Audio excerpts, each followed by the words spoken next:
What's up, everyone? Welcome back to the Miss Teen Crypto Show. I hope everybody is having a lovely Thursday today. I am your host, Randi Hipper, back at it today with an amazing episode of the Miss Teen Crypto Show. Thank you to everybody in the chat that's here. If you're new to the channel or just joining in like the usual, I'm happy you're here if you're the usual because you guys are amazing. Every single one of you. I appreciate you all. Please like, subscribe, and share this channel with friends. And say hi in the chat. We're all friendly, nice people in here. It's really nice to see you all again. Much appreciated. I want to waste no time. I want to talk to the zesty guest of today. It is Brian, aka Hotep Jesus. Welcome to the show. How are you? China. Hold up. Hotep. What up? I'm here. Hotep Jesus, hotepjesus.com. Thank you for having me, Miss Teen Crypto.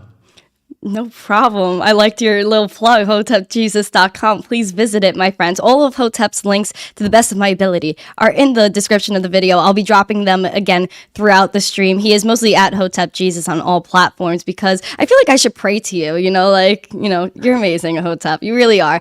I'm just joking around. I'm just joking around. I'm just trolling you. But I definitely appreciate you hanging out with me today. You're a busy guy. You're all over the place, spreading your words, your wisdom, and I do appreciate it. I appreciate how you're yourself and you just say what you need to say because not a lot of people do have that courage that you do. So I really do respect it.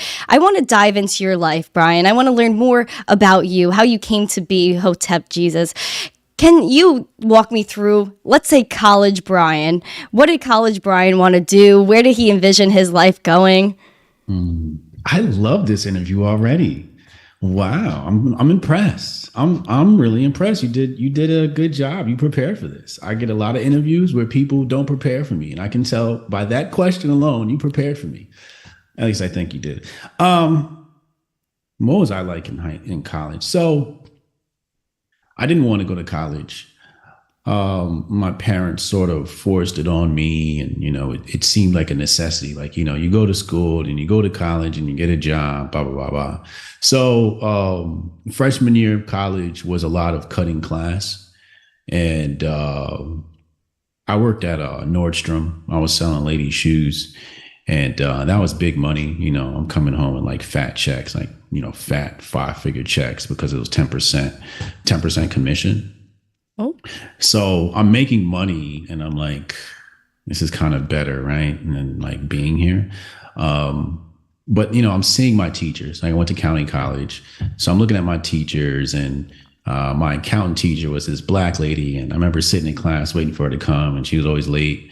And then she'd drive by the window. We'd see her drive by the classroom. We'd like, okay, here she is. And her car just was like a bucket, like a straight up just bucket. And it was very uninspiring for me. And then I remember going to math class, and it was a very remedial math class. And I never went, never paid attention. The one time I went, the teacher asked me, he thought he was calling me out, and he asked me to solve this problem. And because I hadn't been in class, I didn't know how to solve the problem. However, I had a basic understanding of algebra. So I just worked through the problem like a very long way. And then he was like, okay, he got the right answer, but to the rest of us who didn't reinvent math, right? This is how he talked about me. Yeah. Right. But it was like, I looked at him like, so you just said I got the answer. I didn't do it your way. I know there's probably some short theorem or something I was supposed to use, but I understand math well enough to come to the right answer. So community college was just very uninspiring. So then I left, we moved, and I went to a different community college. And then there I was just basically like selling things, right? Like, I would go to the outlet, buy a pair of Timberlands at discount, and then sell them to people for a bit of a markup at school because nobody wanted to drive an hour to the outlet. So I was doing things like that. I was just like a natural hustler. I played for the basketball team. It was actually interesting. I tried out for the basketball team. I never played organized basketball day in my life. But in my previous community college, I spent a tremendous amount of time playing basketball. Like I said, I didn't go to class. So we were just playing Tekken and playing basketball. And I learned how to play basketball in college, and I got really good. So when I went to my new school, I tried out for the basketball team. And then it was like only after a few practices, the coach said I'm starting. And I was like, okay, I'm no longer on this team. which in hindsight was a really stupid idea. But I thought it was kind of a joke that like, okay, I'm starting and I've never played organized basketball a day in my life. Like I know I'm good. I know I got hops and I can, do things. But so that was me. I was very cocky. Then I got into the mortgage industry and I was selling mortgage. So I made a ton of money. And at this point, I'm just like blowing money fast and just spending it on like clothes. Like I go to the mall and be like, let me get the whole mannequin. I need something to wear tonight. Right. Yeah.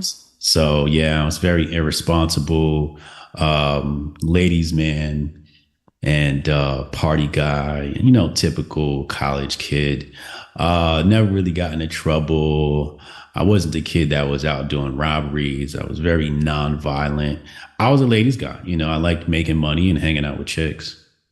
Yeah, I mean, that's the dream of a college kid, to be able to have some money, move around. And, I like that you were when you were talking about the math class part. This is something that I even tweeted about under Zuby, because he was talking about free thinking. And someone said that they should teach that in school. And I said, well, that contradicts the entire system then, because there's always one right solution. They always gave you A, B, C, or D, and it had to be A, B, C, or D. Why couldn't we free think? Why couldn't you got to the right answer, but he had to kind of give you like this little shove to be like, oh, but you didn't do it the way I wanted it. And why do you feel like that is? Do you think that was like maybe what uninspired you with the schooling system as a whole, is just because you couldn't free think, you couldn't create, I guess? Well, I'll give you another story. I walked into one of my classes, and the teacher said to me I was late. And I said, I pay to come here. I'll tell you when you're late.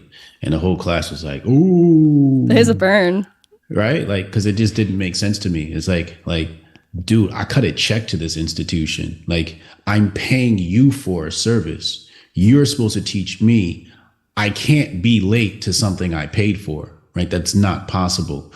I didn't understand that. There was only one class I truly enjoyed, and like I started a record label when I was like 20 something, I think maybe 19 or 20. Wow. But I started a record label, and I wanted to learn marketing. People kept saying, because social media was around, we were on Black Planet and MySpace, and people kept saying you're great at marketing. I didn't even know what marketing was, but people kept saying I was great at it. So I said, let me take this course. It was the only course I actually wanted to pay for and paid for and took very serious. Even to the point where it was a different dynamic, where I'm usually like, the guy that wasn't participating in class, to where when it was the group project, I'm the one calling people around like, yo, we got a meeting today. Did you have your stuff ready? Like I became that guy. I was the one that did the presentation for the final. But I really loved that class. I took it serious. I had a great teacher. He was a marketing director for DuPont. I learned a ton from him. I still have those notes somewhere, and I used to refer back to them so much, but it's a part of my spirit now because, I've been in marketing for so long. But for me, it was just, I saw an institution full of people that were unintelligent, and it's hard for intelligent people to respect authority when you find that you yourself is more intelligent than the authority. And I can run circles around you in arguments, et cetera, et cetera. So it's really hard for me to stay in an environment where I'm the intellect in the room, or at least I thought I was. Whether I was or not is irrelevant, but at least I thought I was. So that means, if there was nobody else to inspire me, I need to go someplace else to be inspired. And the place I saw inspiration was in music, was in hip hop music. I saw how people would rap off the top of their head, right? And I'm like, how do you compile these words, make sense, and rhyme at the same time without rehearsal? It was a foreign concept to me, and I found it fascinating. So I spent years trying to learn how to do that. And then once I learned it, it was one of the greatest feelings ever when you first like kick your first freestyle and everybody's like, oh, right? Yeah. Because that's a different part of your brain, and it's a different kind of concentration. It's a different kind of focus. It's the blocking out of distractions. Like the moment a distraction comes in your mind, the whole freestyle is broken down, and you kind of have to just flow and just go, right? You can't even think about the rhyme, right? Like that's sort of like the secret to freestyling is don't think about the rhyme, let the rhyme happen, So That was, the creativity I had with my artists was so fascinating. Like, wow, like you just made like this really great song. So I found inspiration in hip hop music. And that's where my life really started to take a detour, is in hip hop music. And then me and Demic, he saved my life. I was on the couch. I didn't, the mortgage industry had died. 2008 housing crisis hit. I was zeroed out. I didn't know what I was going to do with my life at that point. And I was trying to put the pieces back together and have $1 to my name. And then Demic came around and he was like, yo, I'm about to go shoot a music video. You want to come? And I'm like, I'm not doing shit. Like, okay. And, make a long story short, me and him became a touring act. We were performing in front of, some crowds were 20,000, some crowds were 1,000, some were 500. And I remember a show one time we did a show for a couple, it's just a man and a woman. Right. And then that same day we did a show for like 1,500 people. Right. But that is where I got over my stage fright. That is where I got my public speaking skills. And that, it being, working with Demic is really where I sort of got polished up and developed a lot. My final polish, you're always still polishing yourself, but that was like really where like things started to happen for me, was in hip hop music. Wow. And I like how you were bringing up before how you were always like a hustler, right? You were selling things in Nordstrom Rack, making that commission, because you actually have to talk to people. A lot of kids miss that today. Like you really had to talk to people. You have to make sure you make that sale and make whatever money you can make. And so you could go out, buy things, hang out with your chicks. And then you also said that you were 1920 starting this record label. Let me give you some more stories, right? In that same vein. Okay. In high school, I would always get cologne for Christmas from various family members. Oh yeah. But I only wore one smell. And I think it was CK1 or something like that. So I would come to school and I'd put the rest on display and I would sell. After gym class, I'd stand by my locker. Now here's the hustle with my locker situation. So every year somebody would graduate, and then that locker goes to the freshman class. So what I would do is I had my locker that I originally started out with, but it was basically like, it was 2 buildings, but 3 separate parts of our high school. And there was like long walks to this one and long walks to the other side. So what I did was I had a centralized location locker. I had a locker that was in the right-hand building, and I had another one that was in the new building. So in the new building, I asked a senior to give me their locker combination. So what I would do is the first day of school, I'd come to school and I'd unlock the locker and walk away. Then the freshmen, what they would do is they'd go to the main office and say, somebody has my locker combination. Can I get a new locker? Then I'd use that locker. So that was my second locker. I did that, I think, maybe junior year. And then senior year, from the previous class, I got a centralized locker. So now I'm in the main hallway. And that's where I ran my distribution center out of that. And it was also like a form of entertainment, because I would put up pictures of Tyra Banks out of Victoria's Secret. So the guys would come over, they'd get some entertainment, and I'd charge them, spray the cologne. And then I was a computer geek. So my dad, he supported me in that sense along the way. We go to computer shows, I build computers. So I actually started a printing business, and the DJ in our school, I created his first logo, because it wasn't Photoshop at the time. I think it was Macromedia Fireworks. And then I created his first logo and his first business cards. So I was printing business cards and doing it for like my parents' friends and shit like that. And then later on, I was selling web development services. This was like 98. I was selling web development services. Whoa. Yeah, I was building websites. My first client was a guy who sold coins. And that first client made me realize I didn't want to be in that business, because he was such a pain in the ass. And he was nickel and diming me. And I was spending a lot of time. I was driving to his house. I was taking pictures of his coins, et cetera, et cetera. And then when I was about 16, 17, maybe 15, my dad, he worked at a law firm, and they were throwing away a bunch of old IBM computers. And my dad grabbed them out of the bin, or some of them before they got to the bin, and he brought them home. And then they came with instruction manuals. So I'd boot them up, look at the error code, figure out what was wrong with it. So if it said like, hey, motherboard is bad, I'd snatch the motherboard out of this one, slap it in this one, see if the error code went away. I had operating system back in those days. It was like 3.5 floppy disks. So you sit there and you load up, Windows 3.1 on the machine. And now that was a machine ready to go. My dad would sell it to people who needed computers, and I'd get 100% of the money. He'd give me the money. And that was like, me being the whole tech geek. So all of that stuff. Also, I was running, I was selling software on AOL, chat rooms, et cetera, et cetera. So I had this huge tech background. And then later on, when social media would start to sprout, I already had a lot of skills that helped me out. So MySpace, you had to know HTML. So I had already, I had HTML books. I was doing HTML because I was developing websites. So that would kind of came natural to me. Black Planet had an HTML aspect to it as well. And then all these skills, like even now, like I build my own website. So like it all kind of comes together. But yeah, I've always been a hustler. I've always been an entrepreneur. I never understood a cap in my salary, right? Like my parents, my parents used to say, yeah, you got to go to school and get your degree. And I'm like, all right, my mom has a degree. She's got a master's degree in business finance or something like that. My sister, she's a doctor. My brother, he's a computer science and JIT graduate. And I'm the black sheep of the family who doesn't have a degree. But what I at a young age, I noticed a trend.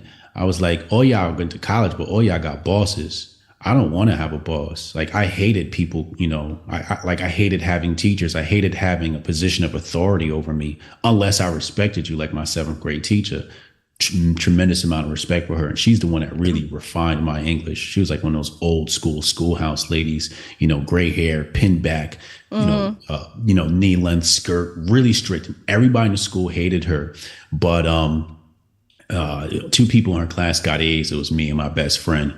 And people were like, how'd you get an A in the class? But what she did was she wouldn't let me sit in the back of the room. She'd make me sit in the front of the room, directly in front of her. And, she never smiled. And one day in class, she looked at me and I answered the question and she smiled. And I was just like, it touched me because nobody had ever seen her smile before. Oh. So I had certain individuals in my life who I respected because they knew how to manage their authority. But for the most part, I didn't want to have a boss over me. So when I saw everybody with a college degree with a boss, I'm like, obviously going to college means having a boss. I ain't going there. Yeah, wow.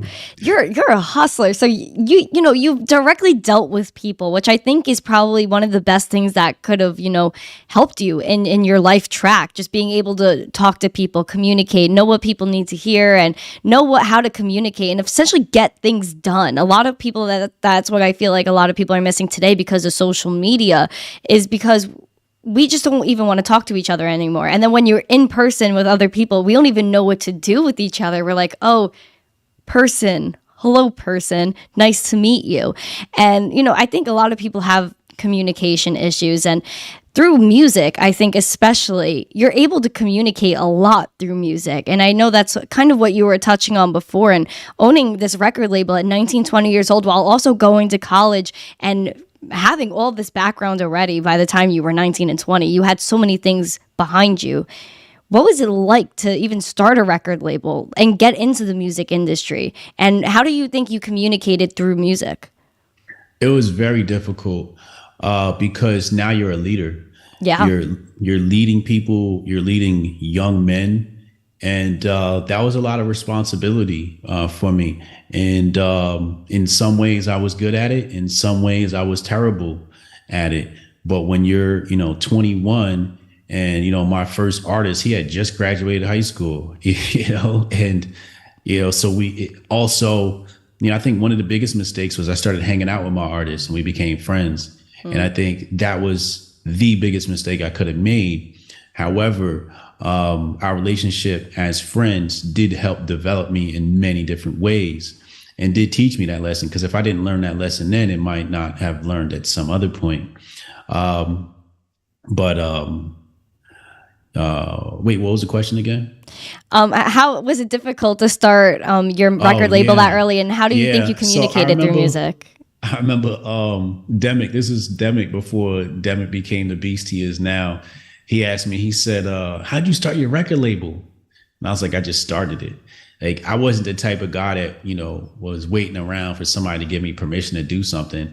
I just up and decided I had a record label, got business cards printed, and just went out and just did it. I think the hardest part of that was the amount of money I bled. You're paying $30 an hour for studio time. Your artists come to the studio and they're not prepared. They got half a song. Working through some of those pains. Some artists not wanting to write down their songs. They just want to freestyle it, and just a lot of growing pains. But for me, it was about learning. That was my university. Yes. Running a business, running a record label was my university. What works, what doesn't, where money should have gone, where money shouldn't have gone, when to spend money, how much, how do you scale, how do you network? These are all the lessons I learned during that time period. And then I moved into the whole blog situation. In the blog situation, I covered a story about a 50 Cent product, and I ended up working with a startup that was connected to 50 Cent. And that's when I got my first real big break, working alongside 50 Cent. And in that sense, the difficulty was managing fame and power, because now that I'm standing next to 50 Cent, people want a lot of things from you. You start getting a lot of fakeness. And that led to a tremendous amount of depression from me. I'd be in these spaces, I'd be in these clubs, I'd be at these events, and I'm looking around and everybody's just faking with each other. And it became very depressive for me because I didn't have my homies around me. They weren't there. Demic couldn't make it every night because he had things to do. He had a family. But it became lonely. I became very lonely in a room full of people. I became very lonely with family. And then as your views start to coalesce and you raise your intellect and you read more, I became even more lonely because nobody understood me, because they weren't exposed to the information I was exposing myself to. And then your worldview starts to shape and sharpen. And I've never been the one to hold my tongue ever.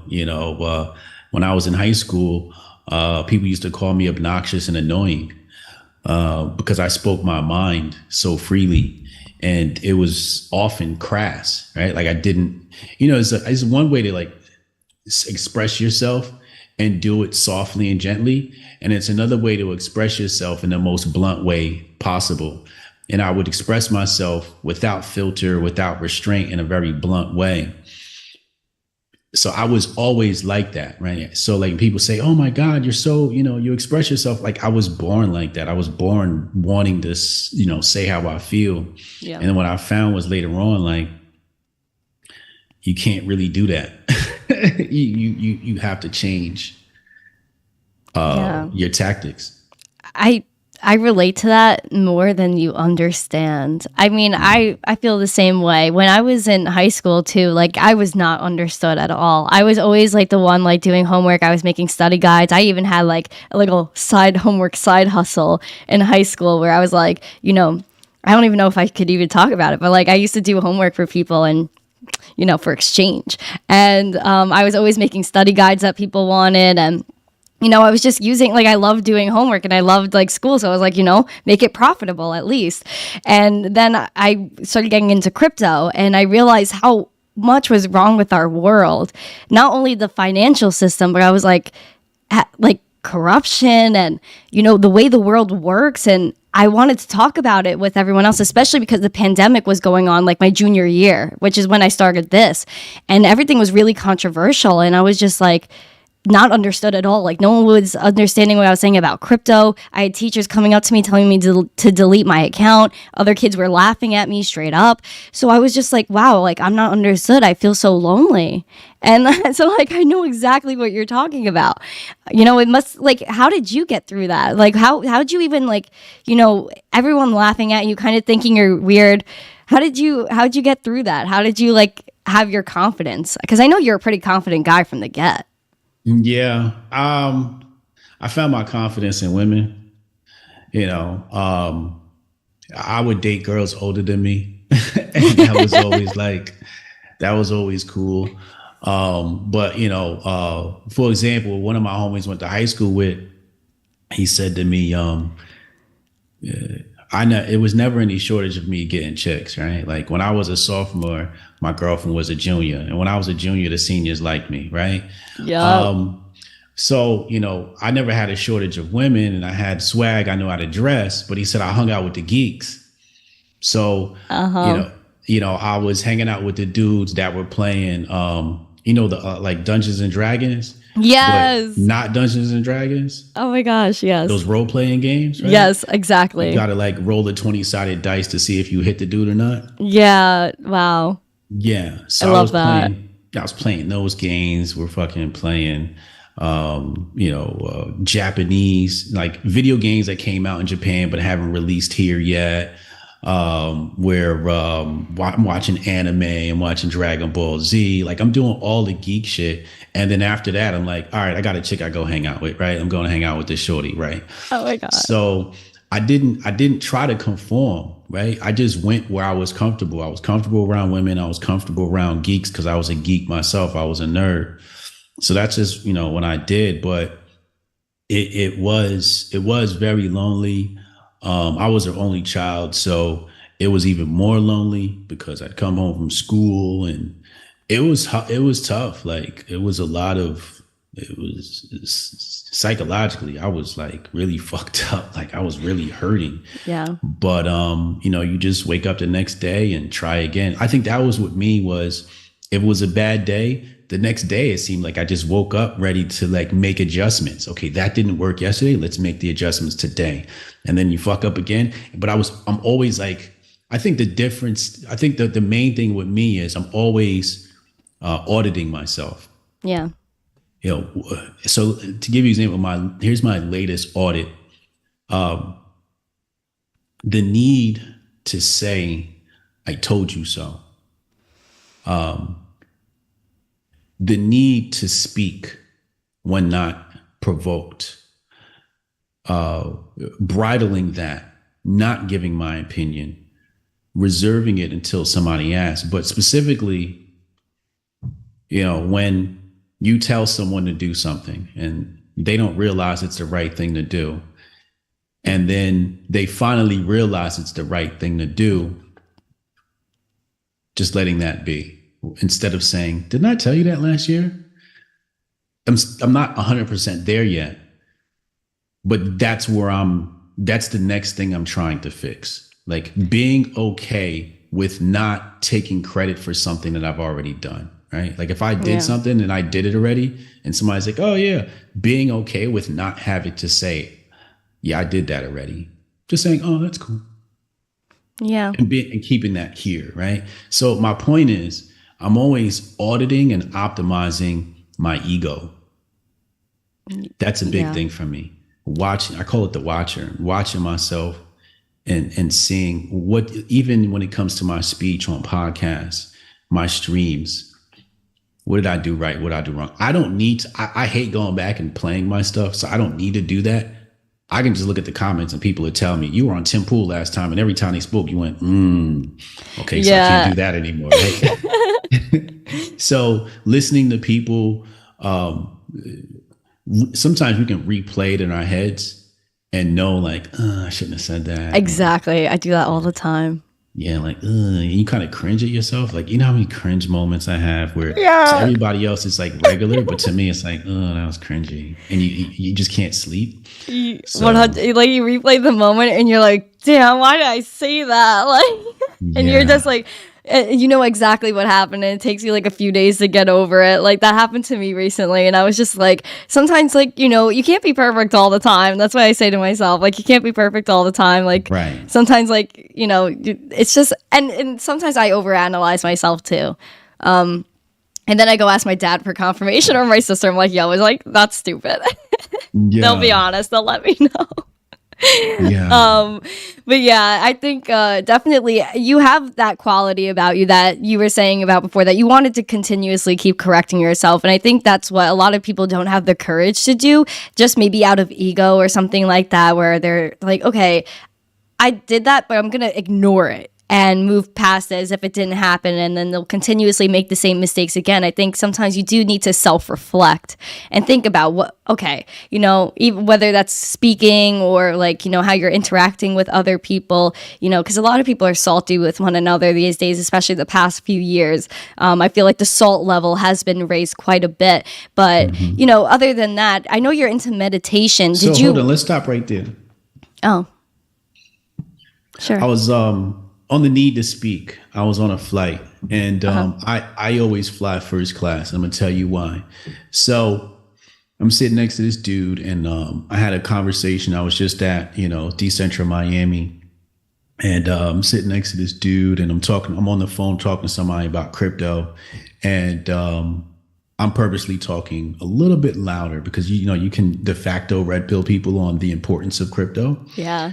So while we were eating, we were having our food, and I turned to him like, "Don't you just love this little?" Because on United you get this like chocolate chip muffin with like that's these cute. sugar granules on top. Yeah. Oh, it's absolutely delicious. So I turned to him like, "Oh, don't you just love this little thing?" He's like, "Yeah." So we like bonded over the food, and then he says, "I couldn't help but hear you overhear you talking about crypto." Yeah. And he's an older dude. And he's he's saying to me, he doesn't get it, blah, blah, blah, blah, blah, right? So there's two options here, right? I can spend my time talking about myself and the importance of crypto, or I could just shut the fuck up, right?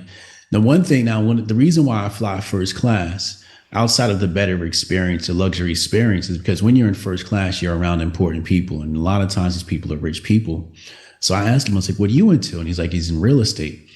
So make a long story short, this guy controls over like 45 different properties. He's in commercial real estate, and he's worth like $85 million, right? Nice. That's net worth. That's not liquid. That's just net worth because of the various businesses and things he controls. So I just took notes, and the dude taught me how to invest in real estate. Like he gave me, here's the type of insurance policy you have to have, and do this. And when you get this money, you do this. When you get this, do that. But my point is, had I been in a mode of speaking, I don't learn, right? We got 2 ears, 2 eyes, 1 mouth. So you should do more watching and listening than anything else. So when I got off the plane, I had the notes and I'm feeling enriched. Like, okay, I know how to I feel like safe in getting into real estate investing now because I had a lot of questions and this guy just answered them for free. Fucking fat millionaire. What a G. Yeah. So again, like, why do I fly first class? Because I have the opportunity to network with the people who are above me. You can't do that in coach. So when I sit down, one time I was sitting next to a guy, he ran a hedge fund. He didn't want to like talk too much. But you still have those opportunities. Another time I was sitting next to Fabulous. You from Brooklyn, you know who Fabulous is. I'm sitting next to Fabulous, right? And we exchanged numbers. Nothing ever came of it, but there was a possibility, right? And in hindsight, I probably handled it wrong because when we got off the plane, I walked into the women's bathroom by accident. So oh my God. I kind of looked like an idiot. So he's probably like, yeah, I'm not calling that dude.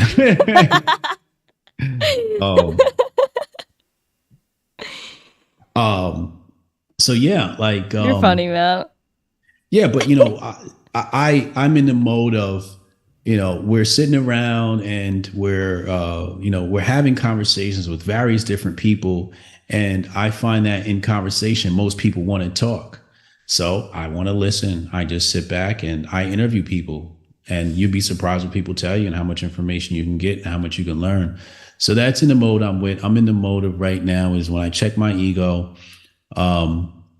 It's not about what I want to put out in the world. It's what can I learn and to help develop me. So what was your next question? I'm sorry.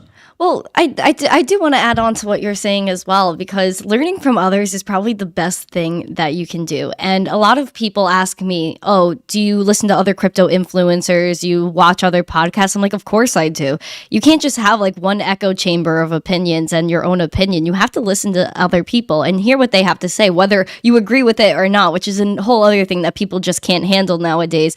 I wanted to ask you, though, about meditation, because you have this Zen way about you, and I really like it. I like your chill vibes, Brian. I wanted to ask, like, how did you get into meditation? And do you think that does help with, like, you know, thinking about, like, your thought process and, like, the way you, like, do things nowadays? Because I do know meditation does help scale you back a little bit and help you think. Yeah. So my father's a mystic. So I was born into that. And I was born into a household where my dad is teaching me how to develop my intuition and how not to really rely on your logical mind. And it worked really well. I played football, AKA soccer, and it worked really well in sports because when you're guided by your intuition, you know, let's say when I was playing basketball, I would let my intuition tell me how the ball was going to come off the rim. And then I'd be there to rebound. So, you know, where to be at the right time, especially in soccer. Soccer is very much about positioning. So, you know, so I was born into that whole idea of, you know, like my dad, there'd be moments where, you know, I didn't know what he was doing, but he'd go in his room, you'd smell incense, and, you know, you couldn't disturb him. Right. Yeah. So he was doing certain things, certain prayers, certain rituals, certain meditations, et cetera, certain things that he needed to do. So I was born into that lifestyle. As you get older, you sort of stray from your parents' teachings, et cetera, and then things come full circle. So after the whole 50 Cent situation, and I'm in these rooms full of demons and bloodsuckers, I resorted back to spirituality. And, you know, I threw away all my clothes and like changed my fashion. I was dressing like a fucking like Buddhist monk. I don't know. It was a really weird time for me.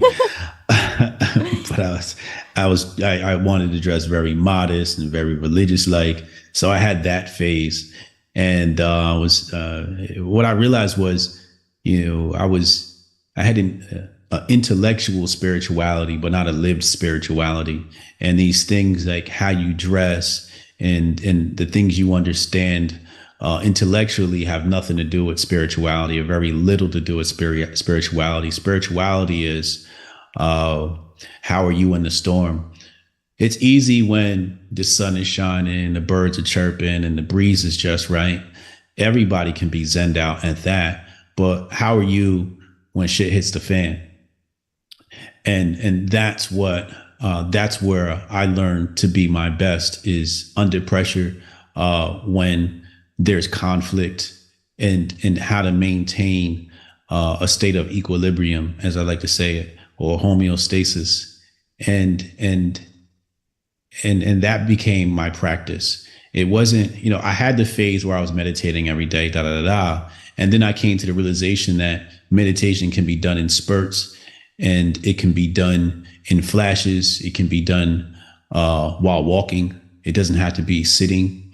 In fact, walking through, you know, you would think like a place like New York City, people would say you can't meditate in New York City.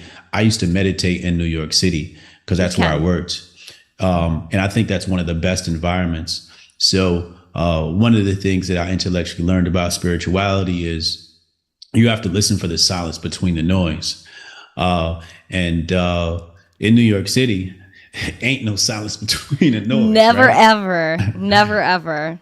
So because you're trying to find the silence between the noise, you silence your mind, because your mind is in a state of receptivity. So that's how I began to meditate and clear my mind, is listening for the silence between the noises.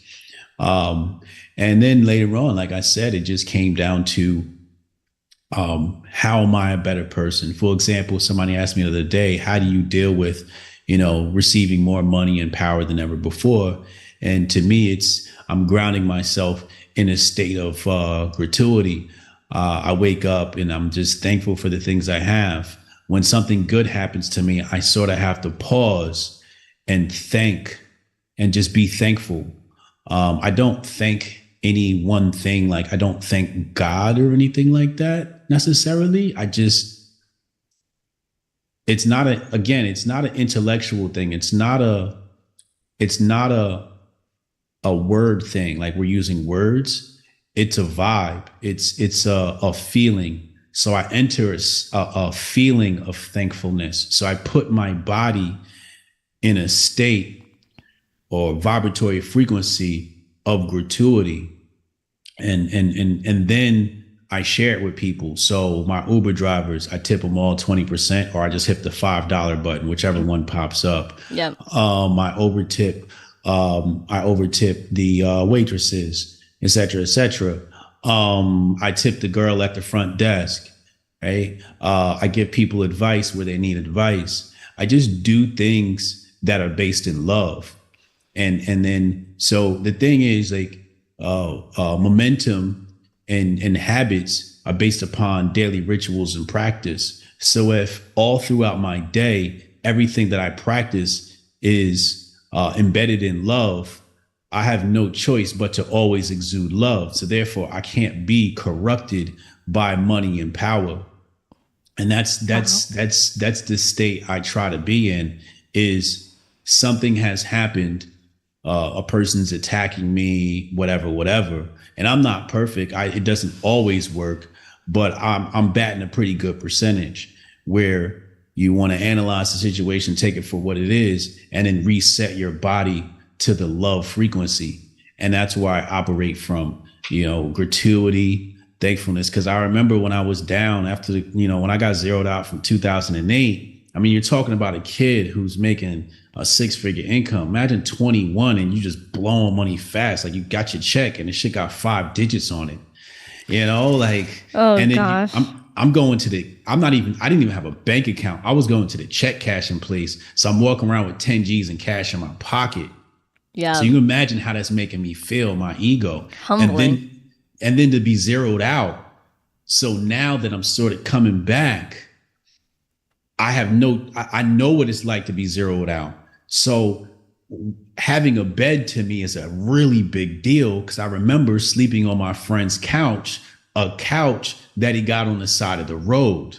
And when he got that couch, I was happy because I was living on a metal futon, and that was really uncomfortable. So having a bed, I'm thankful for. Having $10 in my pocket, like when I have money in my pocket, it's 10, $20, whatever change it is, I touch it and rub it and say, man, it's really good to be here. Because I remember I didn't have $1. So I root and ground myself in thankfulness. And then the other side of it is, pushing love out into the world. Wow. That's like probably one of the most beautiful things like I've ever heard. Just like the love aspect, because that is something that I don't really like. People don't do that anymore. I don't know. I think even from when I was younger to now, there's no like common courtesy. People don't hold the door open for one another. Maybe that's just New York and people are mean, but like, people don't have common courtesy anymore. I feel like people aren't as patient with one another, and we don't spread the love like we used to. Like, I think that's also something we could learn from like Jamaicans, right? Like I was just in Jamaica recently and they always talk about one love. I've been to Jamaica like 3-4 times. I love the people there because they're always talking about one love. They're talking about like, how, we could all cut ourselves right now and the same red blood comes out. Like we're all like, we all have to like love one another and fight with one another and like be together. That's so lost now. Why do you think that is? I once upon a time I hated white people, or not all of them, but I had some animosity. I would leave the house, I'd see white people, and just their face would make me like red hot, like mad. And then one day I walked out the house and I saw this white person and I looked at him, and then my body temperature just rose. But this time I paused and I said, do they feel what I'm feeling? Because if I hate them, I want them to feel what I'm feeling. But I'm not a violent person. I'm not about to just go hit them over the head. Right? I'm not a violent person. So When I realized that, I was like, this is stupid. Yeah. Like, I'm hurting myself by hating this person. I'm really agitated right now. I'm off my square and I'm thinking about them and they're centered in my mind when I should be centering myself in my mind. So then that led me to the next step was, again, intellectually understanding spirituality where we're all one. So, this idea of race and skin color at a physical level means something, but in the spiritual level means absolutely nothing. So I started to enter a place where I love all people, regardless of where they come from or how they think, right? Wow. So it was that healing that I started doing, which mostly came from consciousness or conscientiousness and being aware of yourself and self-auditing, et cetera, et cetera. But once the reason why, to answer your question, the reason why so many people are the way they are comes back to the fact that adults are children trying to heal their mental disorders. There is no such thing as an adult. We're all children. And the thing is, when I read the DSM-5, I noticed a trend. It was like anxiety, stress, and everything stemmed back to anxiety and stress. I'm like, all right, so we're all dealing with anxiety and stress. So everybody has an anxiety disorder. The issue is there's something that happened in childhood. And I think Freud talks about this. So we don't know what happened in somebody's childhood to make them the person that they are. And until they confront the trauma of their childhood, they can never really move forward and be a full child, right? And I'm talking about inside, right? Because obviously there's a difference between someone who's 18 and someone who's 45. There's a difference between someone who's 42 and 33. Like I was talking to somebody yesterday who's 33, and I'm like, listen, from somebody who's 42 and you're 33, here's ... I don't mean it like that. I mean, on the inside, we all have this curiosity. We all have a desire to be loved. And we have a desire to love. And that is the child I'm talking about. And sometimes that child is crying. A child is hurting. You still feel the pain from your childhood. And we have, some people have gone through more than others.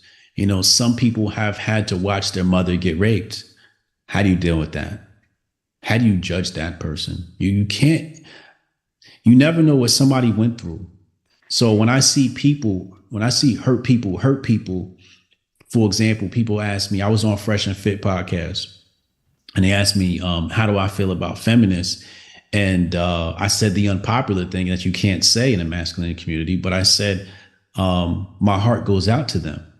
Mm-hmm. Because what I understand is that people don't generate violent emotions. They don't agitate. They don't complain. They don't yell and scream unless there's a pain body that this stuff is coming from.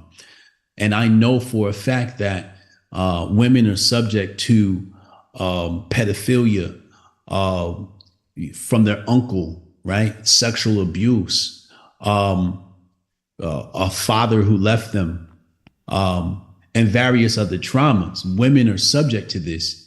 And what I find is when you dive into that community and you ask them, did you have any childhood trauma? Were you ever sexually abused? The answer is often yes. So now I'm like, you don't hate men. Your first example of a man was terrible and hurt you. You hate him and you relate all men to him because you look at men and they remind you of that. Okay. So I know that they don't hate men. They are just hurt. So what I say is we need to get them therapy. which is Yeah. why I don't do the whole thing anymore where I attack feminists and make fun of feminists. I don't do that anymore. I mean, we might crack jokes here and there on my Thursday night show, but when I'm being serious, I don't do that, because the last thing you want to do is hurt people and add to that trauma, right? There's a lot of Democrats that won't give me a platform because they know I could potentially heal the world. I was on a platform which was Fox Soul, and they brought me on, and I think that some of the producers involved in that thing thought I would come and want to debate, but instead I'm listening to the pain of these people and I'm relating to it, and I'm saying, I agree, I love you, and I'm doing these sorts of things. And the panel shifts into a place of agreement and love, and we're having a good time. And it's not the whole I'm conservative, you're liberal, let's fight thing. It's here's the issue at hand. Where's the middle ground? Where's the compromise? And at the end of the show, the producer, Tammy Mack, shout out to her, love her to death. She's like, Hotep, I want you to do my outro for the show. So I do the outro for the show, right? I haven't been back, but I don't think that's because of her. But I think that when we look at these media platforms, they want war. Yeah. They want controversy, and they're going to bring on the people that are going to come and do the most violent thing, attack this group, attack that group, ... Whereas I'm coming and I'm saying, well, what makes sense? What is going to provide resolve for our society? Not necessarily what's going to win points. And I'll give you another example. People ask me, Hotep Jesus, why is your platform not as popular as it should be? Why don't you have, crazy amount of subscribers? And the answer is because I'm doing it wrong. If you want a lot of subscribers, what you do is you take a hard line stance to one side and you always stay there. Exactly. So you get like somebody like Candace Owens. She takes the hard right-wing approach, and you see this explosion of growth. Many personalities are like that. And I'm not going to fault anybody for playing that game. It serves its purpose. However, I'm not here for clicks. I'm not here for fame. I'm not here to generate vitriol and to fight a war. I'm here to bring peace. I'm here to bring resolve and solutions. I'm here to bring love, and I'm here to call it straight down the middle. Here's the issue. What's going on? For example, the whole Alex Jones situation right now. I'm not online giving my opinion. So a lady enters my DM and she's like, I really need to hear from Hotep Jesus right now. Where are we at with all of this? So I told her, I said, write down your questions and we'll do a Twitter space and I'll answer your questions from my very balanced approach to things. And because I'm balanced, a right-wing person can't get fully behind me and a left-wing person can't get fully behind me, because I'm going to contradict either one of your biases at some point, and it's going to hurt your feelings when I do that. Yep. Like on the topic of abortion, right? I'm not in favor of Planned Parenthood. That is definitely coming from a Black extermination experiment. But I'm also not in favor of the state saying to ban abortions. So when it says pro-life or pro-choice, I'm pro-choice. And the right wing can't handle that. Because today, pro-choice means you're behind Planned Parenthood. But that's not what I mean. I'm not behind Planned Parenthood. That's the thing. They want to kill us. They are in the population control business, right? They're in the eugenics business. They're in the I want to get rid of undesirables business. But that's not what I mean when I say pro-choice. What I'm saying is if a woman wants to annihilate her child, this happens in nature. Therefore, it should happen with human beings too. Sometimes what happens in nature, a mother realizes she can't nurture 5 pups. One of them got to go. And it's sad, but it happens in nature. So if humans do it, I view humans as natural beings, and I don't think there should be a law stopping that. Now, abuse of children is completely different. We need to remove that child from that environment. I do not believe in abuse, and it's a shame that we have to kill children, and I don't agree with that personally. I wouldn't do it. But the here's the sticky part. If the government comes in and says you cannot abort a child, it sets a precedent, and the precedent says that the United States Congress can now choose who can and cannot create a baby, where you fall into the whole situation from Demolition Man. This is before your time, but you should go watch that movie, Demolition Man, where you need a license to have a baby. And that's the place where we're going, is once you put government in the conversation of procreation, they're going to turn around and they're going to say, like China, you already have a child. You can try and get another boy, but that's it, right? And I'm not sure what the China laws have changed since then, et cetera, because I know they've changed. But that's the place where America's going to go, is they're going to say, you need a license to do that. And I don't want that to happen. If you want to make a baby, you should be able to make 10 babies. And the government shouldn't be able to come in and say, oh, you've created too many babies. We got to start charging you a carbon tax for that. That's what I'm saying. And a lot of these conversations we have are so nuanced. And what they do is they simplify them into left versus right, but it's not that simple. No, I've been saying that a lot, where there is hypocrisies on both sides. And that's why it's just like, to me, I feel like a lot of the point of maybe like America has gotten lost in like this two-party system. And I was recently talking to January Walker. I'm not sure if you're familiar with her. She was a congressional candidate in Utah in this past election. And she was neither Democrat nor Republican. And she was like, I think it's like somewhat the forward party. If you ever heard of Andrew Yang in New York, part of that type of party. And I just liked hearing her perspective, just because like I think a lot of things got lost. People can't communicate anymore, like I was saying before, and people aren't open to having these types of conversations. And I think that we all need to really tap into that spiritual state of mind where we have to like spread that love with one another, be able to have conversations, so that way, like you were saying, you were on that panel and you all were on kind of different sides a little bit, but you all agreed on some ideologies, and it does prove that you could get somewhere with a meaningful conversation. But what you were also saying is that,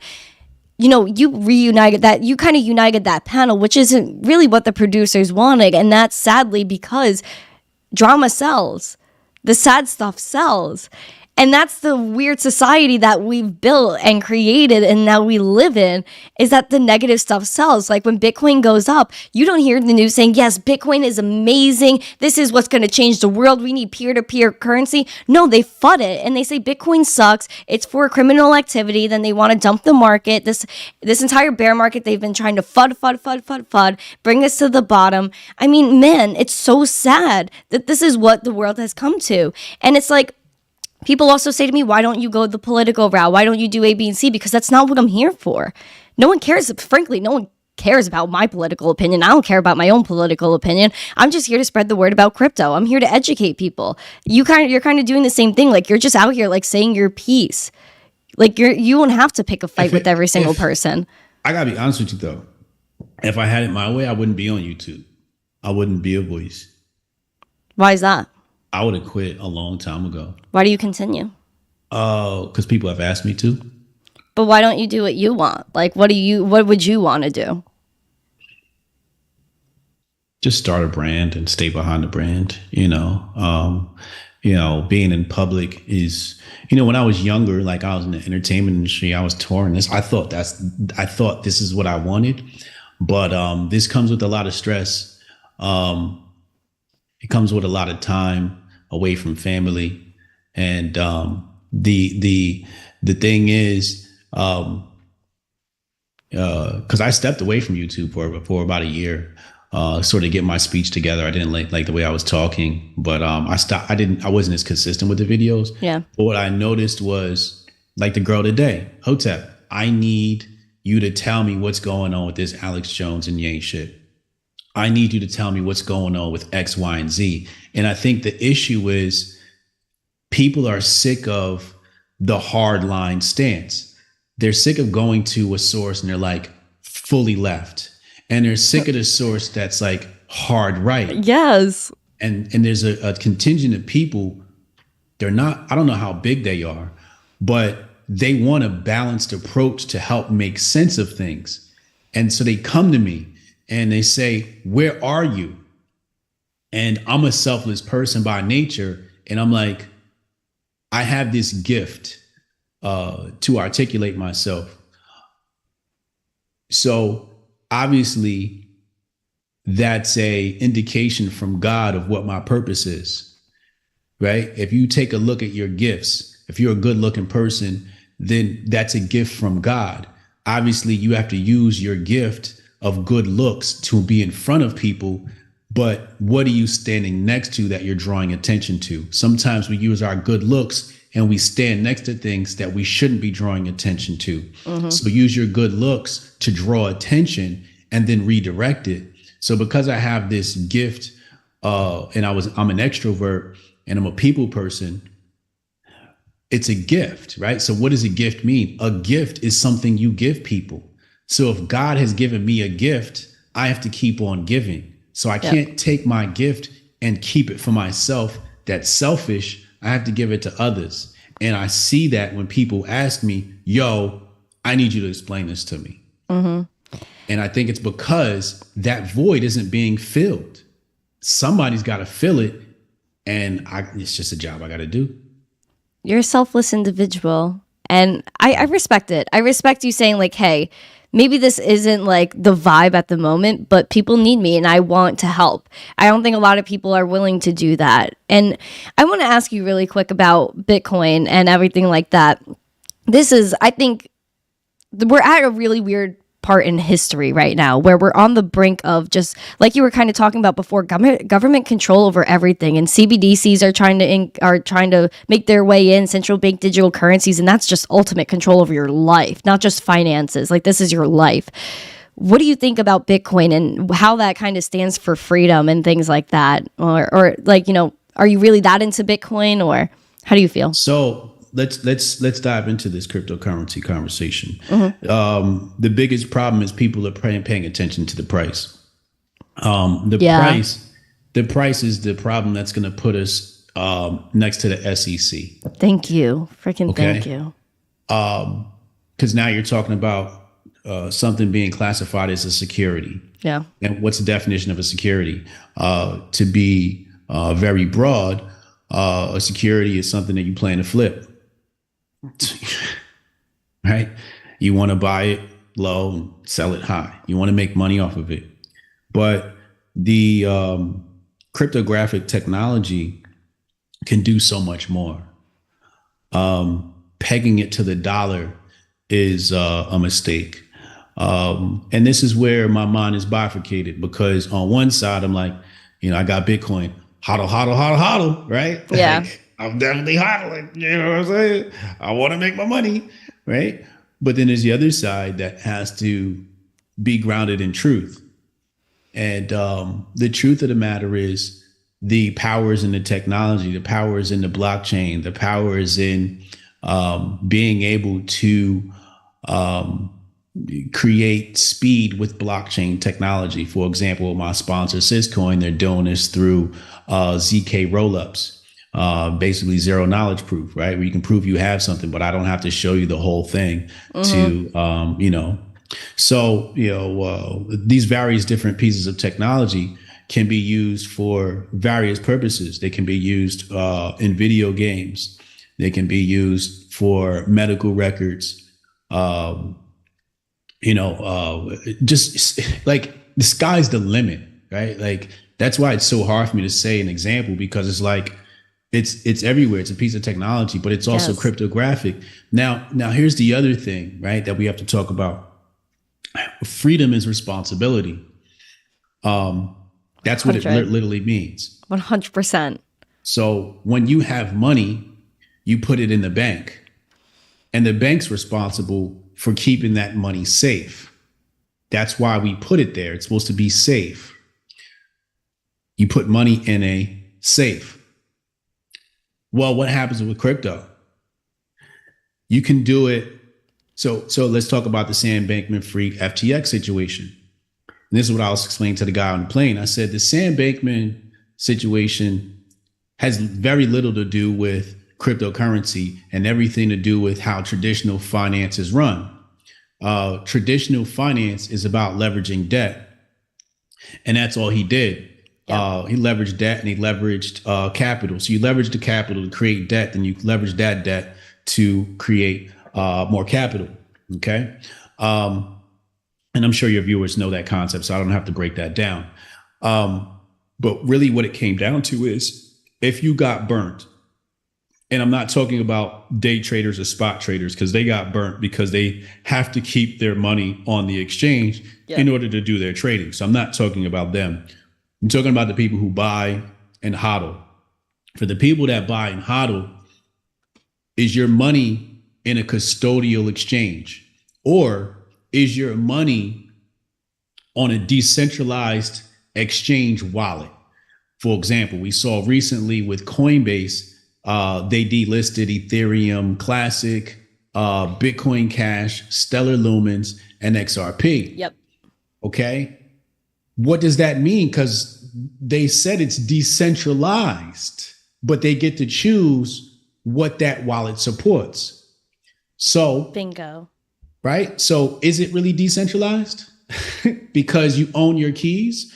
So it's like Bitcoin Zay says, not your keys, not your cheese. And that's totally true. However, there's another level to this now because Coinbase has given me my keys to the wallet, yet now they're telling me I have to move my BCH to another wallet. What is that? What is my point? My point is also that knowledge is also freedom. We're going to live in a world where if you don't understand technology, you will be under the thumb of the communist regime. You will use the CBDC coin. You will use their phones, their devices. Like, for example, do you know what a Faraday cage is? Do you own an air gap laptop or computer? Right? Are you operating off of a VPN? Are you searching the web with Tor?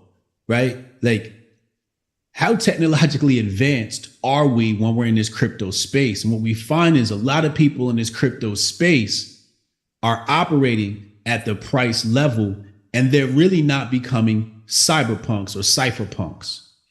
True. It's time to go full cypherpunk or cyberpunk. I don't know which one the correct term is. I'm sure the chat could correct me. But when we look at the dystopian future movies, I love that one is called Altered Carbon. Have you seen that one? I've seen a little bit of it. I have. Okay. I really like all those movies. We could talk about a few, but go on. But the more you are leveraging technology, the freer you are. Absolutely. Or I should say maximizing technology. Understanding the technology, because some people think because they have a phone and they're on Twitter that they're using technology. And it's like, no, you're sort of subject to the technology at that point. So again, is your Bitcoin on an air gap computer? Do you even know what that means? Are you using paper wallets? Did you create your wallet? Did you go to GitHub, download a piece of software to create your own wallet? How many people in crypto are doing that? Or are they just running around talking about price, right? So how serious are we about this technology? Now let's put that aside. Let's talk CBDC. We already have a CBDC. It's called United States. Is it called Digital Coin, USDC? Yeah, USDC. Yeah, okay. People are saying that's going to be the CBDC. It's already the CBDC. Yeah. Okay? It's already the CBDC. I think it's backed by BlackRock and Vanguard, maybe. I can't remember. But it's already a CBDC. I believe they're taking over Tether or already took over Tether. I'm not exactly sure, but Tether is going to come into that fold, and it's going to be just one USDC, or to operate from both, and they'll diversify their control, right? Wow. do anything about that? The USDT, USDC? I connection? didn't know they were like that connected. I think they're going to be connected. I'm going to do some could be research wrong. into that because I do know even like, you know, the bank Deltec and SBF, and this is just a deep hole. It's a deep hole. It's a very deep hole. Yeah. So now you have one of the greatest tricks that have ever been pulled specifically on right-wing people is to run from crypto. That's the biggest trick to pull, especially, I believe this is the boomer class who don't know anything about it and, you know, think it's a bad thing. They saw the FTX situation and they're running from it. But actually, this is the thing that's going to free you. Why? When we look at the CBDC, a few weeks ago, they started their 12-week pilot program. The New York Fed. The New York Fed, Wachovia, et cetera, et cetera. And they issued this piece of technology out of a company called SETL, Regulated Liability Network, which operates off of partitions, partition owners, partition operators who get to decide what transactions are passed along to the next node or partition operator and whether your transaction is going to go through. So people are running from cryptocurrency, and by running from cryptocurrency, they have no window to look through to see that cryptocurrency is an inevitability in their lives, and they're about to become a slave to it. So what's going to happen is when the CBDC comes along and people understand that taxes are eliminated, the government is simply going to burn money out of your wallet, then mint it in theirs. They're going to be like, whoa, what happened?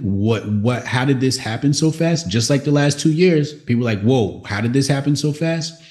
So once you get to a situation where Joe Biden takes the podium and Joe Biden says, you must now pay your taxes in USDC, people are going to be like, wait, what? Gosh. You now have to, when Amazon says we only take USDC, when your supermarket says we only take USDC. Now, let's come back to what crypto is. Crypto is going to be operating off of pseudo anonymity. However, when you deal with USDC, you're dealing with KYC. So they're going to know every single transaction. People are afraid of mass surveillance. This is the obliteration or the bypassing of your Fourth Amendment rights. They're not even obliterating the Fourth Amendment. You're just bypassing it. The Fourth Amendment doesn't even exist anymore. Because once you move to the CBDC, everything is transparent. Oh, you just went and bought this. Now people are going to say, oh, well, you can do this with a credit card. Yes, you can. However, you can also do this with a different cryptocurrency. You can also do this with physical cash, right? But what's going to happen is with the CBDC, this coin, they're going to be able to track this at a level we never thought was imaginable. And they're going to force you into this currency. And then what you're going to have is you're going to have a massive scramble from this generation who said no to crypto, trying to learn Bitcoin, Ethereum, Syscoin, and all these other different pieces of blockchain technology. And you're going to be late. And because you're going to be late, you're also, okay, so let's put that aside for a second. Let's talk about wealth gap. What's going to happen is Bitcoin is going to be Bitcoin is liquid gold or digital gold. And what's going to happen is it's going to become the world's reserve currency. You'll have the USDC, but everybody who held Bitcoin is going to be stupid rich. And you're going to fast forward and they're going to say things like, oh, crypto held black people out of crypto. And that's why black people are still poor and only white people got rich off of Bitcoin. And it's like, no, that's not what happened. Everybody had an opportunity to get in it. Exactly. But liberal media, Democrat media did a great job in scaring people away from this digital asset. But that's another piece that's going to happen is we're going to have people trying to, you know, one way is real estate to store your wealth, but you could also store your wealth in Bitcoin. And what's going to happen is people are going to turn around and they're going to look at people like me and you, and we're going to have this massive piece of wealth. And they're going to say to us, you got lucky. And I'm going to say, no, we were paying attention when you were fearful and when you allowed the media to manipulate your mind and you didn't learn the technology. So what's going to happen, right? Subject to the CBDC, huge learning curve you got to overcome. And now you're poor because you don't own any Bitcoin, and you're going to need to own Bitcoin because that's the new digital gold, and that's your reserve currency. But no, they're not going to allow you to do it because you didn't get it. Now, what's going to happen is they're going to close the door on Bitcoin at some point and say you can't get in. But if you already got it, you're in. So, I'm bullish on Bitcoin, buy Bitcoin and Syscoin. Yay! That's amazing. We need Bitcoin. We need to be self-sovereign. I talk about all the time.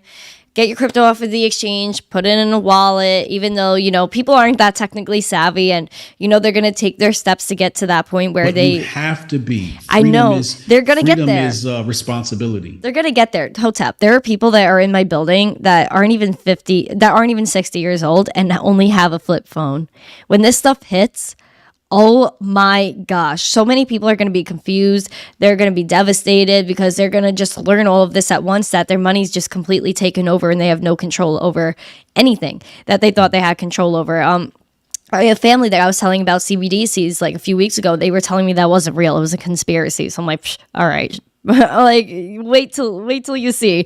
Even physical cash, like, that's not on your side. People aren't even accepting physical cash at the store anymore. So they're pushing you in that digital direction. QR codes are everywhere. They're just telling you in the background that this is what you have to get ready for. On my show, The Daily Test, I was covering Indonesia, India, how they're like pushing out CBDCs and they're going to make it simple. People are going to be able to do peer to merchant. You could just scan a QR code. Like, they're trying to make it fun. And this is something we need. I was even pulling up the European official government site for their digital euro. And they're like, oh, this is just going to make things easier. Like, no. This is total control. And they even said on the website, it's not private money. Not even close to private money, guy. No. Not even close to private money. Yeah. Stop the games. Don't even FUD it. So, and then we have the Central Bank of Europe. Like, as they're saying that, as they're developing their CBDC, they're telling us Bitcoin is going to hit rock bottom and Bitcoin's irrelevant. Come on. You cannot. That's why you have to do your own research. Well, in JP Morgan Chase. Oh, don't even get me started with that, dude. I can't, JP Morgan. They were telling their clients, don't buy Bitcoin. But when you went to their job listings, they are hiring a cryptocurrency help desk. Yeah, and they just filed a patent for a crypto wallet. Yeah. Last week or 2 weeks ago. Like, come on. Like, you can't believe anything anymore. Do your own research, stick in your convictions, and choose what you believe to believe. Like, if you believe in crypto and you believe in the revolution of being your own bank, then buy all that Bitcoin, stack it, put it away, get deep into the nitty gritty of what self-custody means and do it. Take the responsibility, take your freedom, grab it. That's it. Yeah. Like I said, freedom is responsibility. And exactly. It's going to come with some pain. It's going to come with a learning curve. Hours of research I had to do. For example, I was at the crypto conference this weekend and it was crypto and then it was Web3 were the two main groups at this in Miami. And I'm asking the Web3 people, oh, I'm in Web3. Oh, yeah. Tell me what Web3 is. Yeah. You ask 10 different people, you get 10 different answers and they're not even close to each other. And 9 out of 10 are like, it's, it's like, all right, so you're just grifting off of a keyword term that's trendy right now, right? And really what it is, there's a lot of dumb investors out there who hear Web3 and everybody's just throwing money at Web3. So it's like, oh, if you want to raise money, just say your project's Web3 and then go, right? And it's like your project's not Web3. What is Web3, right? Yeah. And as Jag would say, he's like, you mean Web 3.0? Like, where are we with this? And I don't understand all of that stuff through and through, but I know when people are idiots and I know when people don't know what they're talking about. But you have to dive in and understand the technology and spend some time to learn the technology. For example, when you come to TradFi, they tell you, don't invest in a company that you don't understand. You want to know who the CEO is, the history of the company, the type of products, where it's sourced, like all these different things that they say you should know about a company before you invest in it. So if you're going to invest in cryptocurrency, why don't you know how blockchain operates and why it's censorship resistant and why it's immutable? Why don't you know these things?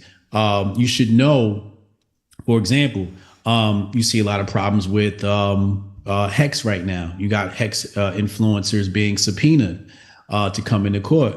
And it's like, well, how are you looking? How are these people talking about the technology, right?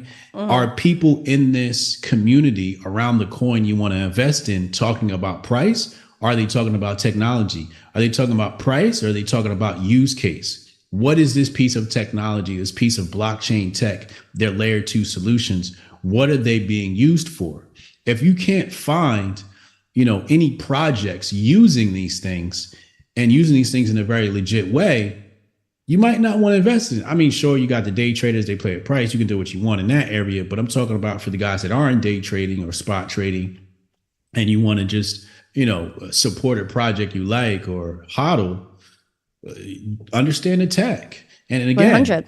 if you want to know the difference between a great project and a shit project, look at the community and see what they're talking about. Are they talking about the technology? Or are they talking about the price? If all you see is the price, it's probably a shit project. But if you see them talking about the technology, like here's what we're building on this, here's how we're using the tech, maybe it'll last the test of time. Even, our friend Matt in the chat said if you don't do research, you're basically gambling. That's exactly what it is. That's in stocks or in crypto, or even in real estate, just buying a piece of property and expecting it to do, 10x in the next 3 years without just looking at the area and seeing what's being built around it, right? Like you have to know what's going on.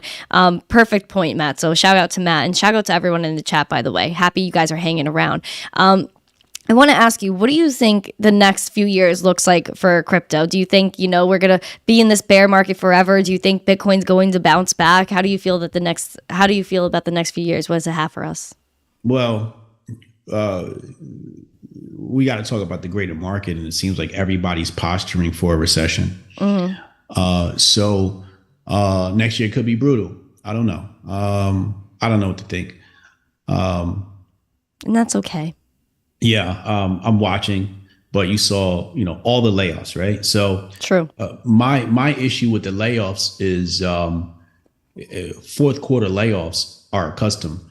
Basically, you're clearing the books to make profits look better for the following year. It's very custom, especially in startups. If you've ever been in startups, everybody gets laid off in December, right before Christmas. People go, oh, it's so sad, but that's the nature of the business. People are trying to clear their books, so they go into Jan 1, Q1. With clean books and really trying to figure out the ROI on it. Also, the other thing you have to understand is that if a company wants to get off the ground or launch a project, a launch team looks much different than a maintenance team or a management team. So let's say we have a piece of software A, and let's say it's Google Docs.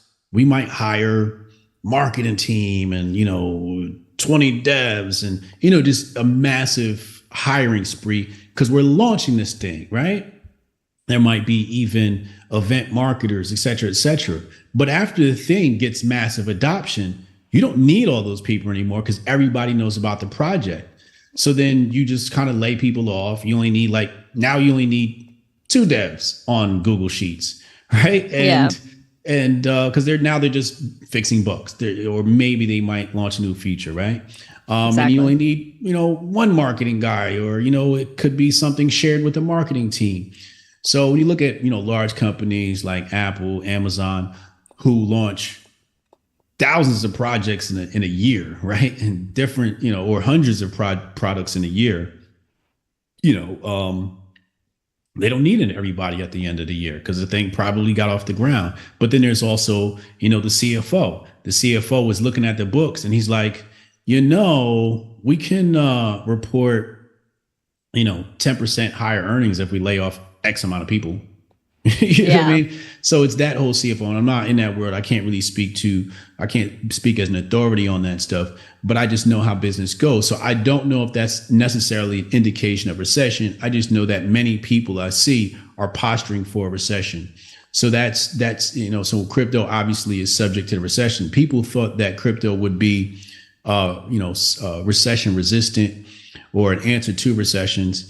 And that has proven to be false because as the greater market has fallen, so has crypto markets, right?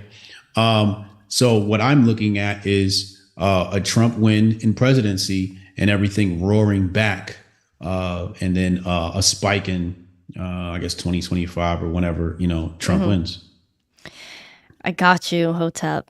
Kind of, yeah, this whole macroeconomic scene is kind of a mess right now. And, there's been changes and definitions of many things over the last few years. Recession is definitely one of them that they're trying to change the definition of, and they're not really telling us. And then they'll tell us after the fact, like, oh, we're in a recession, or we're just coming out of it, and blah, blah, blah. Like, I feel like that's the way they are going to go about it. So definitely agree with you. And I really do commend you for everything. I want to actually mention what you're working on now. You just released a new product. What is that product? Yeah. And I'm going to drop the link for it in the chat right now so everyone else can check it out as we're talking about it. Yeah. So I've never had a product in my life. The only products I've ever had were books I've written. So I've written 3 books. You're so cool. Thank you. I've always marketed other people's products. And I reached a point in my career where it was funny. My producer, Taylor, I went out to Idaho. We shot a bunch of content in Idaho. I stayed at his house with his family, and that was really cool. And then he asked me, like, yo, Hotep, how do you monetize your brand? And I'm like, I think about it all the time, and I kind of suck at it, right? I don't shill anything. Yeah. So, we started talking. He's like, well, what do you think you would sell? At least I think this is how the conversation went. And I was like, I was looking at coffee because, I know somebody who gets really good coffee beans direct from the source. Oh. And I was thinking about that, but it's everybody does coffee, and, I love coffee. I drink coffee almost daily, but I was like, I want to do something that's more on brand with, what I am. And, people describe me as an intellectual and say he's really smart. He's really smart. So I was like, it'd be cool if I could do a brain pill. I'm like, is that even possible? So I looked it up online, and I saw this thing called nootropics. And, as a marketer, the first thing you always do is market research to see if you can find a USP or UVP.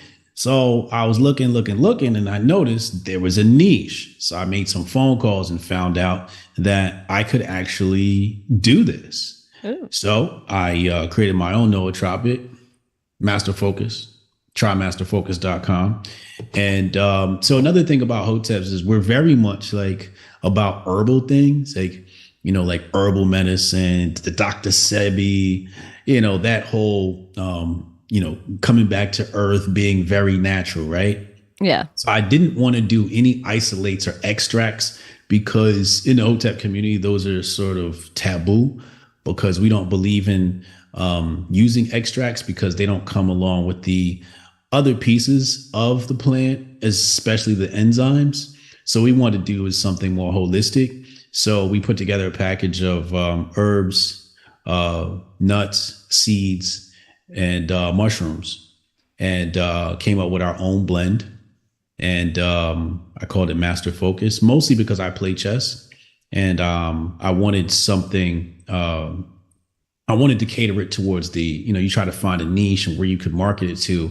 And because I played chess, I thought that something that would give me concentration, memory, and flow would work with chess. And I'm a part of a chess club and So, I figured this would be something that the chess community could benefit from because you really work your mind when you play chess. Yeah. So, so I created this thing, and then the main thing for me was I didn't want to sell people BS.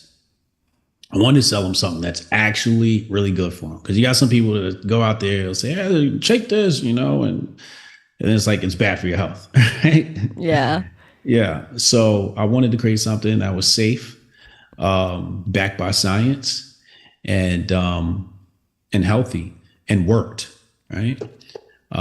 So we created Master Focus, and that's where the name, like I said, Master Focus came from, the whole chess situation. Sidebar, I was working at a startup one day, and I mentioned that I played chess, and the liberal feminist chick there, she said to me, don't you feel offended that they call, people good at chess masters?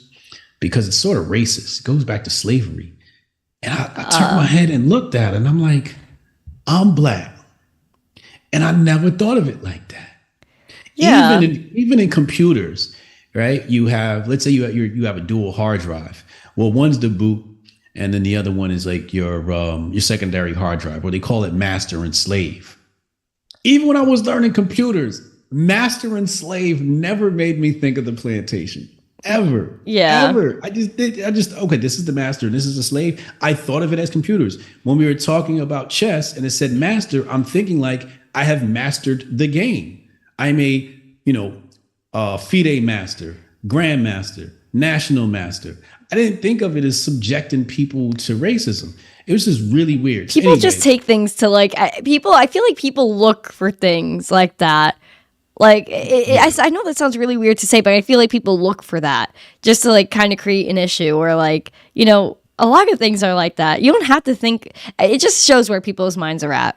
Yeah. Like really, her mind's in the gutter, man. Yeah. It was just really weird to me. So yeah, I named this Master Focus. Hopefully people don't think it's racist. It is definitely not. It's from the heart. It's with love, made with love and good intentions. I did drop the link like 3 times in the chat. So please, guys, check it out. And it's also in the description of the video if you want to check it out after this is over, friends. This is really cool. I think a lot of kids in my generation could use that because we have no attention span these days. We like 7-second videos and that's it. TikTok is the new TV. If you haven't noticed, Hotep, it's actually insane. I feel like we've been here for like an hour and a half, and I didn't even realize until just now. I feel like we talked about everything, but we barely covered anything. Like, you know what I mean? Like, I really wish we had like forever. I could talk to you for hours, Brian. Well, I'm going to answer this one question. A really good question. This dude says, yeah, is Hotep Jesus a character Brian is playing? Oh, I love that question. I get that a lot. Hi, Matt. So, people used to say to me, this is before there was even a Hotep Jesus. People used to say to me things like, "You're a chameleon." It was even interpreted as, "You're fake." What else have I heard people say? "You're pretending." "You're acting." All these different things. And for a while, it disturbed me because I'm like, "Am I acting? Am I?" And then as you grow up and you start to understand yourself, what I now say is I have multiple personality order, not disorder. And basically what happens is everybody has this skill set. For example, when you're at home and you're chilling with your homies, you don't talk the same way when you go to work. The way you talk to your homies, you don't talk to your lady. Mm-hmm. We all code switch. I code switch based upon the subject matter we're talking about. Okay. If we're talking very loose and fun, you'll hear me with more of a hip hop street accent because we're not talking about anything serious. I don't have to be as articulate or deliberate with my word choice. When we're talking about serious things dealing with life and society and finance, what I find is you have to select the right words. Otherwise, people will misinterpret what you're saying. Yep. So you have to be very specific with the words you select. Now, Hotep Jesus is a moniker given to me by the left because of how my voice came off. They call us Hoteps and they used it as a pejorative. But somebody one day came in my Twitter feed and they're like, "What do you think you are, some Hotep Jesus?" And when I saw it on the screen, it jumped out at me. Mm. So I immediately changed my name to Hotep Jesus, and that's how Hotep Jesus was born. So, what'll happen is you'll see me on an interview and you'll see one side of me. You'll see me by myself. You need to see another side of me. You'll see me on Twitter Spaces. You'll see another side of me. You'll see me with women. You'll see another side of me. You'll see me on a Thursday night show we got tonight at 8 p.m., which is our premiere show. And that's like a flashback to the 90s comedy show, very relaxed. And you'll see that version of me. I love that. I fit the mood. That's what I do. And I don't do it consciously. It happens naturally. Whatever the mood needs to be, that's what I bring to the table. And I can switch it as soon as the mood changes. If the mood in the room changes, I can switch my mood to match the mood. And it happens naturally. So that's why people call me a chameleon. They say you can fit in different places. But ultimately, I think what it comes back to is I have a desire to make people feel comfortable around me.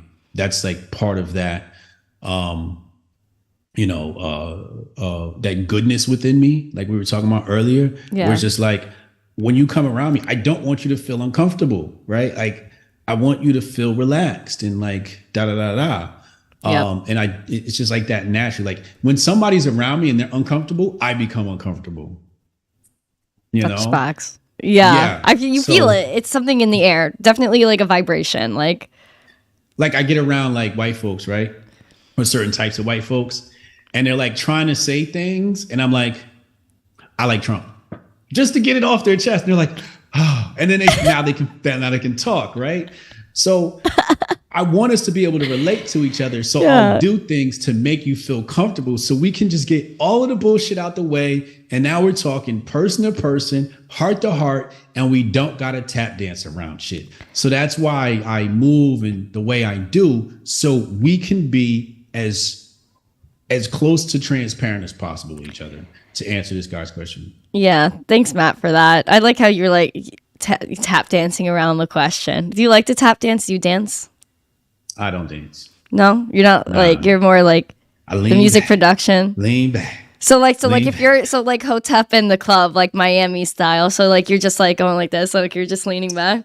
I mean, in my younger days, you know, I you know, I could give you a good 2-step. Yeah, You know, yeah. For example, I'll give you a story.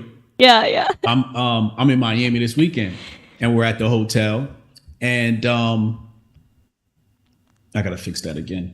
So yeah, I'm in Miami, blah blah blah blah, and this dude comes up to me, and I can tell he's like, hey, he's one of those, right? So he comes up to me, he's like, yo, I want to create some content with you, and I'm like, okay, what kind of content do you want to create? And the guy says to me, well, I want to do a dance battle, and I'm like, I'm not doing a dance battle, but I don't say that to him, right? All I said to him, I said, listen, I'm gonna get my camera guy. When he comes back, you guys can, you know, we'll shoot something. That's what I said to him. So he leaves, he comes back, my camera guy comes back, and he's like, all right, let's go do this. And I'm like, so I told him, I said, look, go in the back by the water, do some dance shit, take content. I'll just throw it in my video. I'm not going to participate. He's like, no, I want you to participate. I'm like, I'm not going to fucking dance, bro. So then he's like, all right, whatever. So he wants to go to the lobby of the hotel. He's going to grab his boombox, turn the music on, and start dancing, right? So the guy goes to the lobby, turns the music on, he starts dancing. He's doing all types of Chris Brown shit now, right? And so now people are flocking, they're coming around, they're watching because somebody's got the music bumping in the fucking lobby of the Hyatt Regency. And he's dancing. So at some point he decides that he's going to actually try me.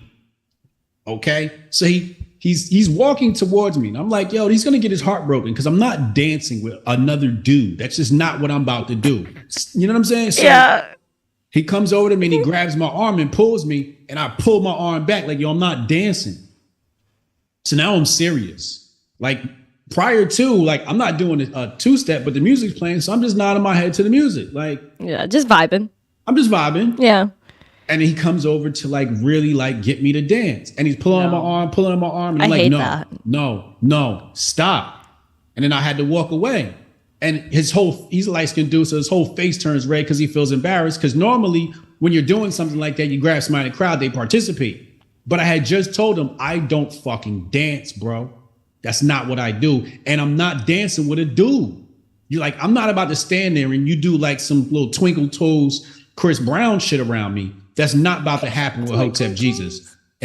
On camera and all of that shit too, in front of people. Like, I wouldn't do it in private. I damn sure ain't gonna do it in front of people. You know what I mean? Yeah. So when it comes to dancing, I only dance with women, and I only do a nice little 2-step. Yeah. At least you know how to dance with the ladies. That's probably the only thing that really matters. Like, That's it. I don't dance either. I hate when people try to pull me in. I'm like, leave me alone. Goddamn. Like, like if someone wants to like twirl me around, like I'm okay with that. But like other than that, I'm like, okay, like I'm not going and stepping in and like, I don't think anyone wants to see that anyway. Yeah, I never learned how to dance. I got rhythm, but we not dancing. I'm sure you do. I could tell you probably got like a nice flow about you, like, swift. Yeah. Nice. Yeah. Yeah, I know that. Go off, Brian. I can 2-step on beat. I can even add a 4-step. I could 4-step. Oh, you know what I mean? Oh, Yeah. getting fancy out there. Where's that? A little bit. Hotel. But I'm not dancing with no dude. Nah. I feel that. Either by yourself, two-stepping, or maybe four-stepping if you're feeling the zest, or with a lady. That's it. Right. That's it. Right. That's the only way Hotep is dancing, and that's okay. Do your own vibe. And the amount of alcohol matters too. Yeah, right? like maybe you need like 2 beverages before you could two-step, maybe 4 beverages for a four-step. I need 2 to 4 step. Oh. I need 1 to 2 step. Okay, so that's not that much. Or my jam. Like if it's my jam, I'll 4 step with no alcohol. So like, what's a good jam for you?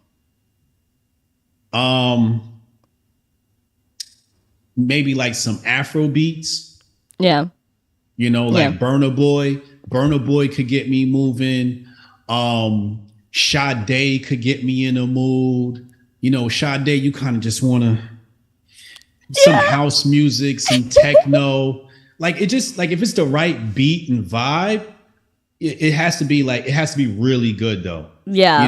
But like just some regular song, no. You might get me to like. In order to get me to dance to Drake, I need about 10 drinks to dance to Drake. I'm freaking I can't. You give me 10 drinks, it doesn't matter what the song is. And I'm just like, yeah, because you're just drunk. You're trashed, right? You dancing to rock music or whatever. Yeah. I mean, when you're that far gone, anything goes. Like, it could literally be like Hannah Montana. And Hotep is going to be like, yeah. Yeah, everything sounds good at that point. Oh my gosh. When I'm 21, I'll like have a show or something where I sip with a guest, and we could sip and maybe like do a two-step. Yeah. Gotta have fun, man. I'm so dead. You're the best, Brian. Like I can't. Like I said, I could talk to you for freaking hours. I appreciate it. And I really do mean it. I was so looking forward to this show, and I really I never set my expectations too high, but like this was just more than I imagined. Like I really like relate to you on like some other stuff. So like thank you so much for like hanging out with me, especially for this long. Like just like having this nice free flowing conversation. It's really refreshing, and I needed this. I needed some Hotep Jesus in my life, and I know some friends were already subscribing in the chat. I'm throwing your YouTube channel in there again. Please tune in 8:00 tonight every Thursday. Hotep is live. Where else can everyone find you? Please shout out anything you want to shout out. I'll throw in every link right now. HotepJesus.com. Got you. Okay. Yeah, you'll find everything from there. HotepJesus.com. That's the best place to go. Okay, I just threw it. TriMaster Focus, YouTube, HotepJesus.com. Also follow him on Twitter because he's also in Twitter Spaces so often, and he also does a Twitter Spaces with Wendy. Do you guys have a schedule for that? I think you do, like 10 o'clock. Every Wednesday. Yeah. We do daytime now. Oh, cool. Yeah. So that's a really good Spaces too. I listen in on that, and it's always like a spicy conversation. I love Wendy too. Like, please, if you guys don't follow Wendy, you guys are missing out. Crypto Wendy, please follow her. I love that girl to death.